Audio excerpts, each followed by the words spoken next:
She said, "You only got me because he didn't want me back after a year together." So I thanked her for the clarity and never looked back. Now she's calling me crying because he blocked her again. Hey viewers, before we move on to the video, please make sure to subscribe to the channel and hit the like button if you want to see more stories like this. Thanks. I always knew there was something off about how we started. Lena and I had been dating for just over a year. She was beautiful in the quiet, disarming way that made people underestimate her until she spoke. Smart, sarcastic, always a little emotionally guarded, but I figured that came with her history. I met her a few months after her last breakup. She told me he broke her heart, that she had no idea why he ended things. It was a long relationship, full of drama and pain. I listened, I supported her, and honestly, I was just happy to be the guy who treated her right after someone else didn't. For the first 6 months, I gave her nothing but patience. She cried about him once. It was late, she was half asleep, and we were lying in bed when she mumbled, "I thought he was the one." I froze. But the next morning she acted normal, kissed me on the cheek, and made coffee like nothing happened. I chalked it up to a moment of weakness. I told myself, healing isn't linear. She's with me now. I just have to be steady. So I stayed steady. I gave her space when she needed it. I gave her time when she got distant. And I never, not once, made her feel guilty for not being all in emotionally, even when I was already halfway drowning in her. Looking back, I realize I ignored a lot of signs. Like how she never said, "I love you" first. Or how she hesitated when people asked how we met.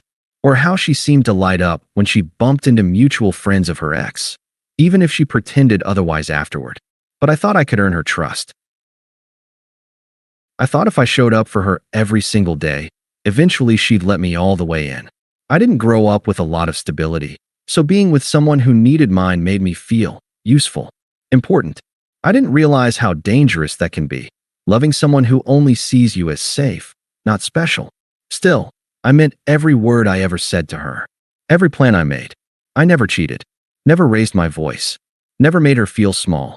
My biggest sin was thinking that being good to her would eventually make her forget whatever she was still chasing. It didn't.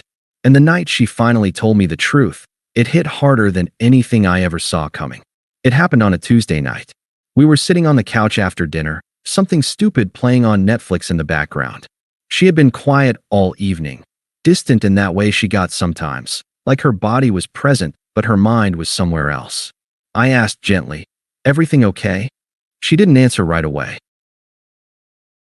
Just stared at the TV like it was more interesting than me. Then finally, she said, "Do you ever feel like none of this was supposed to happen?" I turned to face her. "What do you mean?" She sighed and rubbed her temples. "Like, you ended up with the wrong person. Life just kind of throws you into something safe, and before you know it, you're stuck with someone who isn't even supposed to be part of your story." I sat there, stunned. "Are you saying I'm not supposed to be part of your story?" Her voice sharpened. "You're twisting my words. I'm asking you to explain them." She stood up, walked to the kitchen, grabbed a glass of water, and leaned against the counter. Then she looked me dead in the eye and said it. "You only got me because he didn't want me back. If he had, I wouldn't even know your name." I didn't move, didn't blink, just silence. She kept going like she hadn't just gutted me. "I mean, let's be real. You knew I was a mess when you found me. You knew I was still hung up on him. You thought being the nice guy would earn you something. But it didn't. You were just convenient. Someone to hold me together until I felt like myself again." Her voice wasn't cruel. It was cold, like she was stating facts, not tearing me apart. "You should be grateful, honestly. Most guys never get a chance with someone like me. I gave you more than I planned to." I stood up slowly. My hands were shaking, but my voice came out even. "I don't know what kind of twisted logic you think makes any of that okay." She scoffed. "Oh, come on. Don't act like you didn't sense it. You just didn't want to admit it. You thought you could fix me, and I let you try." I walked over to the kitchen. Not to yell, not to plead, just to get close enough to see her clearly for the first time since we met. "Thanks," I said quietly. "For what?" she asked, almost annoyed. "For finally saying it out loud." She crossed her arms. "So that's it. You're walking away because of one honest conversation." I nodded. "Exactly. One honest conversation. The first one we've ever had." I grabbed my keys. Didn't pack a bag. Didn't slam the door. I just left. She didn't try to stop me. Because in her mind, she still believed she was the one in control. That belief wouldn't last. I didn't text her the next day, or the day after that. I didn't answer the 5 missed calls, the 3 "Are you serious?" texts, or the final one that just said, "Wow, so you're really doing this?" Yes, I was. I stayed at a buddy's place for the first few nights. Slept like garbage. Not because I regretted leaving, but because the version of her I'd built in my head was still clashing with the real one she revealed. That takes time to reconcile. I kept replaying her words like a loop I couldn't shut off. "You only got me because he didn't want me back." She said it so casually, like it was nothing. Like she hadn't built a whole year of our lives on a lie. Like I was supposed to understand. And maybe that was the worst part. She actually thought she was being real. That being used as an emotional backup plan should be something I was grateful for. The truth hit like a slow poison. It wasn't just about the ex. It was about everything. Every time she withheld affection. Every time she acted like being seen with me was a favor. Every moment she made me feel lucky just to be chosen. It all made sense now. She wasn't broken. She was entitled. She didn't want love.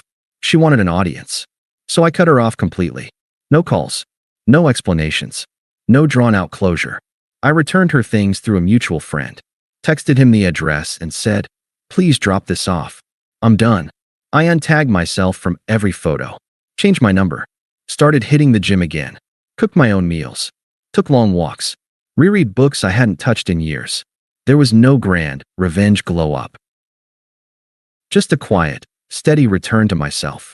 People don't realize how loud peace feels when you've lived under emotional manipulation for a year. She tried once more, 2 weeks after I left. I was sitting outside a coffee shop, reading, when her name popped up on my old email account. Subject line, "Just hear me out." I didn't open it. That was the day I realized I didn't need her to explain. I didn't need closure. She already gave it to me, in one line that told me everything I ever needed to know. And she was about to learn what silence really feels like. I didn't go looking for updates.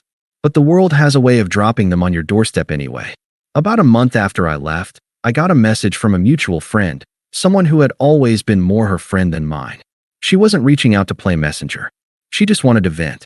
"You won't believe this," she wrote. "Lena's back with Ryan." Ryan, the infamous ex. The one she hadn't talked to in forever. The one I apparently only got a chance with because he didn't want her back at the time.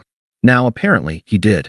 For a week or two, her social media turned into a cringe highlight reel of passive-aggressive triumph. Selfies captioned, "Some things fall apart, so better things can fall together." Photos of their dinner dates. A clip of them driving with some recycled TikTok audio about real men knowing what they want. It was like watching someone try to audition for the life she always wanted. Except the desperation bled through every post. Then it stopped. Just like that. Everything disappeared. Pictures gone. Bio wiped. Then came the vague, sad updates. Healing isn't linear. Sometimes you don't get closure. You just move on. No one ever really stays. I said nothing. I watched nothing. But people kept sending me screenshots anyway. A few weeks later, she started reaching out. At first, it was tame. "I know you probably don't want to hear from me, but I just wanted to say I'm sorry. For everything." Then, "I don't know what I was thinking. You were the only person who ever actually showed up for me." Then, "Ryan was a mistake. He hasn't changed. He used me. You don't know the things he said to me." I didn't reply. She tried texting, then calling from a blocked number, then messaging a mutual friend to just pass along that I still care. When that didn't work, the tone shifted. "You think ignoring me makes you strong? You're just running from your feelings. Typical. You wouldn't even have this new confidence if I hadn't broken you first. Let's not pretend you're some prize now." She wanted control again. That was all this was. Her world had collapsed, and she needed someone to feel smaller than her. But I wasn't that guy anymore. She broke me open, yeah, but that's where all the rot poured out, too. She thought her words were going to haunt me forever. What she didn't realize is that her voice no longer reached where I lived. A couple months later, I ran into her mom. Completely by accident. I was getting coffee near my new place. I'd moved across town to be closer to work and farther from memories. And there she was, sitting alone, fidgeting with a half-eaten muffin. She looked up and gave a soft, awkward smile. "Daniel, hi, how are you?" "Good," I said simply. She asked how work was, how my parents were, All the usual small talk. Then she hesitated. I know you probably don't want to hear about Lena, she said, but she's not doing great. I didn't respond. Just raised my eyebrows a little. She thought she had something real with that guy, Ryan. But turns out he was seeing someone else the whole time. Told her he was never serious and that she was just convenient. Her voice lowered. She hasn't been the same since you left. She's been staying with us again. I think she's starting to realize what she lost. I nodded once. Gave a neutral, non-committal mm. A few days later, Lena showed up at my building. I don't know how she found out where I lived. Probably asked someone. Or maybe followed me. Either way, I walked out of the elevator and there she was, standing by the entrance, arms crossed tight across her chest. Her expression softened when she saw me. Can we talk? She asked, almost like we hadn't already passed the point of no return 3 times over. I didn't say anything, but I held the door for her out of politeness. We stepped outside. I messed up, she started, voice low. I was so stupid, Daniel. I took you for granted. I let my ego run everything. And when you didn't chase me, I thought I won. But I didn't. I lost everything. I watched her as she spoke, but I didn't move closer. I didn't give her anything. You said I'd regret it one day. And I do. I'm sorry for what I said. For what I did. For how I treated you like you were just practice for something better. There was silence. She stepped forward. I don't expect you to forgive me. I miss you. I miss us. I miss how safe I felt with you. And there it was. That one word. Safe. Not loved. Not wanted. Not admired. Safe. You don't actually miss me, I said calmly. You miss what I gave you. Stability. Loyalty. Peace. Her eyes flicked up. She swallowed hard. Is that such a bad thing? I shrugged. Not if it came with respect. But you didn't want that. You wanted the thrill. You wanted someone who made you feel chaotic. So that's what you chased. Her face crumpled slightly. She looked away. I just thought, maybe now, with time. No, I said. That version of me you discarded? He's gone. And the one standing in front of you doesn't have anything left to offer you. She blinked fast, then tried to laugh like it didn't sting. Wow. You think you're so above me now, huh? No, I said. I just stopped seeing you as someone worth shrinking for. She stared at me. No words. Just wounded silence. Then I walked away. Again. This time not out of pain, but peace. Thanks for watching. Make sure to subscribe to the channel and hit the like button. What do you think about this story? Share it in the comments.